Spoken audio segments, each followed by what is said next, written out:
Hello बच्चों, मैं Amrita ma'am आपको आज साइंस का पहला चैप्टर बताऊंगी। पहला चैप्टर आपका है विज्ञान एवं तकनीकी के क्षेत्र में नवीनतम प्रगति। जैसा कि आप सभी जानते हो, विज्ञान और तकनीकी एक दूसरे से पूरी तरह वो जुड़े हुए हैं। यानी अगर विज्ञान ना होता तो तकनीकी संभव नहीं है, और अगर तकनीक ना होती तो विज्ञान को नया आयाम कहीं से प्राप्त नहीं हो सकता। तो आप जैसा जानते हो कि विज्ञान एवं तकनीकी दोनों ही एक दूसरे के बिना अधूरे हैं। तो उसी क्षेत्र में हम अगर आगे बढ़ते हैं तो हमारा विज्ञान और तकनीकी के क्षेत्र में हमारी नवीनतम प्रगतियाँ क्या हुई हैं, मतलब नए से नए खोज क्या हो रहे हैं। बहुत से ऐसे क्षेत्र हैं जैसे संचार, अंतरिक्ष, रक्षा एवं प्रतिरक्षा, चिकित्सा, कृषि, परिवहन, उद्योग, विनिर्माण ऊर्जा, व्यापार, वाणिज्य, शिक्षा में सूचना एवं संचार प्रणाली तथा ई गवर्नेंस क्षेत्र इत्यादि। अब आप ये सोचिए कि अगर विज्ञान प्रगति ना कर रहा होता, नई नई तकनीकें उत्पन्न ना हो रही होती, तो क्या आज आप घर बैठे इस तरह से पढ़ाई कर सकते? कभी नहीं। आप स्कूल खुलने का इंतज़ार करते, तभी ऐसा कुछ हो सकता था। पर आज क्या है, इतनी ज़्यादा तकनीकी के क्षेत्र में प्रगति हो चुकी है कि हम सभी लोग, हम जितनी टीचर्स हैं, सब मिल कर के आपको विभिन्न सब्जेक्ट्स आसानी से पढ़ा पा रहे हैं, और आप लोग भी आसानी से अपने फ़ोन के द्वारा, अपने कंप्यूटर्स के द्वारा आसानी से उसको पढ़ ले रहे हो, समझ ले रहे हो, काम कर रहे हो। तो सबसे पहले आता है कि हमारा नवीनतम प्रगति जो है वो संचार के क्षेत्र में कैसे होती है। संचार से पहले हम शिक्षा के क्षेत्र में ही ले लेते हैं, क्योंकि आज शिक्षा जो है बहुत ज़रूरी है। और शिक्षा के क्षेत्र में आप देख ही रहे हो कि किस तरह से नई नई टेक्निक्स आपकी बन रही है। पहले के लोग जो थे वो कैसे पढ़ाई करते थे, स्लेट लेकर के पढ़ाई करते थे, और उससे भी पहले लोग स्लेट भी नहीं होती थी, तो लोग लिखने के लिए हम लोग क्या करते थे, मोर पंख और इंक वगैरह का यूज़ करते थे। पर आज के क्षेत्र में क्या है, आजकल जो सीरियल्स आ रहे हैं, पुराने सीरियल्स आ रहे हैं, रामायण महाभारत, उसमें आप देखते हो कि कुछ भी लिखना होता था तो पत्र अगर हमें कुछ लिखना होता था तो हम लोग पत्तों के ऊपर, या कागज़ तो उस समय था ही नहीं, कपड़े के ऊपर हम लोग क्या करते थे, हमारे पूर्वज जो थे वो मोर की पंख से या किसी डंडी के द्वारा, इंक के द्वारा लिखते थे। परंतु आज के युग में आपके पास क्या है, पहले स्लेट आई, स्लेट के बाद क्या आया, कॉपी किताब आई, कॉपियाँ आई, पेन आया, पेंसिल आई, और आज क्या है, कंप्यूटर के द्वारा, मोबाइल फ़ोन के द्वारा आप आसानी से पढ़ाई कर सकते हो। ई बुक्स को डाउनलोड करके आप आसानी से पढ़ सकते हो, आपको किताबें ख़रीदने की भी ज़रूरत नहीं होती है। और बहुत सी ऐसे क्षेत्र हैं जहाँ पर आप, अगर हम आपको पढ़ा रहे हैं तो हमारी चीज़ आप आसानी से देख सकते हो।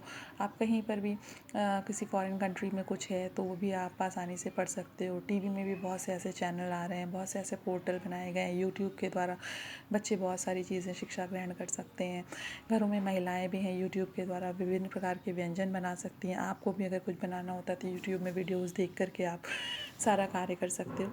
तो ये सब आपका क्या है, विज्ञान और तकनीकी के क्षेत्र में नवीनतम प्रगति ही है। जैसा कि आप जानते हो कि संचार का मतलब क्या होता है कि संदेश पहुंचाना, एक जगह से दूसरी जगह संदेश कैसे पहुंचता है। तो पहले के ज़माने में आपने देखा, पुराने जो सीरियल्स आ रहे हैं उसमें क्या था कि अगर किसी को संदेश पहुंचाना होता था तो वो दूत भेजते थे। उससे भी पहले कबूतरों के द्वारा संदेश भेजे जाते थे। उसके बाद क्या हुआ, दूत भेजे जाते थे। यानी कोई संदेश अगर हमें भेजना है तो एक बंदा एक जगह से लेकर के जाता था और दूसरी जगह पहुंचाता था, फिर दूसरा बंदा वहाँ से उसका दूत बन कर के आता था और संदेश पहुंचाता था। उसके बाद क्या हुआ कि डाक व्यवस्था शुरू हुई। डाक व्यवस्था में क्या हुआ कि आप कोई चिट्ठी पत्री लिखते थे तो वो डाक के द्वारा आप पोस्ट ऑफिस में जमा करते थे। पोस्ट ऑफिस जो है वो रेलवे के द्वारा वो कहाँ पहुँचाता था, दूसरे शहर पहुँचाता था। जिस शहर में भी आपके रिश्तेदार रहते हैं वहाँ से आपका क्या होता था, फिर डाक द्वारा आप उनके घर पहुँचता था। लोग 4 दिन, 6 दिन, हफ्ते भर, 15 दिन बाद आपके बारे में जान पाते थे। परंतु उसके बाद क्या हुआ, धीरे धीरे जैसे जैसे प्रगति होती गई, आज के ज़माने में क्या है कि आपको अगर किसी के बारे में हालचाल लेना है, चाहे यहाँ पे चाहे विदेश में, आप तुरंत ही उनसे क्या कर सकते हो, फ़ोन करके बात कर सकते हो, अपनी सूचना पहुंचा सकते हो। वीडियो कॉल के द्वारा आप आराम से उसको समझ देख सकते हो, उनके बारे में पता कर सकते हो कि वो ठीक ठाक हैं कि नहीं। तो संचार के क्षेत्र में जो हमारी प्रगति हुई है, यहाँ से बैठे बैठे हम अंतरिक्ष तक के विषय में हम लोग आसानी से जान सकते हैं। तो ये जो है आप देख रहे हो कि संचार के द्वारा, संचार के क्षेत्र में जो है एक से बढ़कर एक प्रगति हुई है। चंद्रमा पर लोग पहुंच पाते हैं। आप अंतरिक्ष में विभिन्न जगह पे मंगल मिशन, मंगल पिक्चर आपने देखी होगी, किस तरह से इंडिया वाले जो हैं, इसरो वाले जो हैं, मंगलयान उन्होंने बनाया और मंगल तक पहुंच गए। तो इस तरह से बहुत सी चीज़ें हैं। नासा है, नासा भी जो है अंतरिक्ष विज्ञान के बारे में आपको अध्ययन कराता है। तो इस तरह से देखिए तो आप जो विज्ञान के क्षेत्र में, विभिन्न क्षेत्रों में बहुत ज़्यादा ही प्रगति होती चली जा रही है।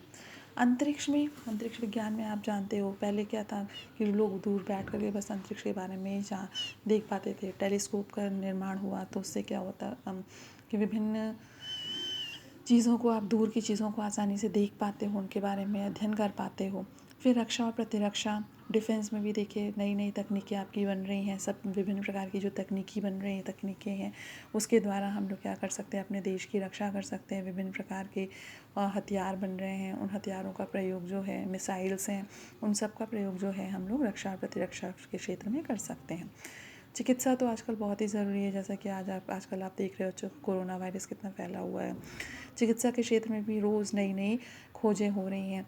लोग इसके एंटीडोट्स बनाने की कोशिश कर रहे हैं, परंतु अभी कोई सफल नहीं हुआ है। अभी प्लाज्मा थेरेपी भी आई हुई है कि प्लाज्मा थेरेपी, जिनको कोरोना हो चुका है और उससे ठीक हो चुके हैं, तो उनके प्लाज्मा को लेकर के अगर हम दूसरे की बॉडी में इंसर्ट कराते हैं तो भी क्या हो सकता है कि जो भी उसे संक्रमित है उसकी जान बच सकती है। तो इस तरह से देखिए तो रोज़ नई नई खोजें जो हैं होती रहती हैं। परिवहन, पहले के लोग जो चलते थे तो कैसे जाते थे, या तो पैदल जाते थे या फिर कैसे जाते थे, ऊँट के द्वारा या घोड़े के द्वारा ही जाते थे। परंतु अभी क्या है कि आपके यहाँ बहुत सारी ट्रेन्स हैं, बस है, गाड़ियाँ हैं और सारी फ़्लाइट्स हैं, सभी हैं। पर इस समय तो सब बंद चल रही हैं, बट ये है कि भविष्य में सब सही हो जाएगा। तो परिवहन के बहुत सारे उदाहरण आपके सामने हैं, जो आप आसानी से एक जगह से दूसरी जगह जा सकते हो। आप अगर विदेश भी जाना चाहते हो तो 2-2.5 घंटे में आप एक जगह से दूसरी जगह फ़्लाइट के द्वारा आसानी से पहुँच सकते हो। उद्योगों में भी क्या है, विज्ञान जो है बहुत तेज़ प्रगति कर रहा है। पहले लोग हथकरघा उद्योग का प्रयोग करते थे, जहाँ पे हाथों से सारे धागे बुन करके कपड़े बुने जाते थे। परंतु आज जो है विभिन्न फैक्ट्रियाँ लग गई हैं, बड़े बड़े क्षेत्र हैं, बड़ी बड़ी कंपनियाँ हैं, जिनमें आपका एक से बढ़कर एक उद्योग जो है संचालित हो रहे हैं। विनिर्माण, ऊर्जा वगैरह जो है, ऊर्जा के क्षेत्र में भी हमारा विज्ञान और तकनीकी जो है बहुत तेज़ी से प्रगति कर रहा है।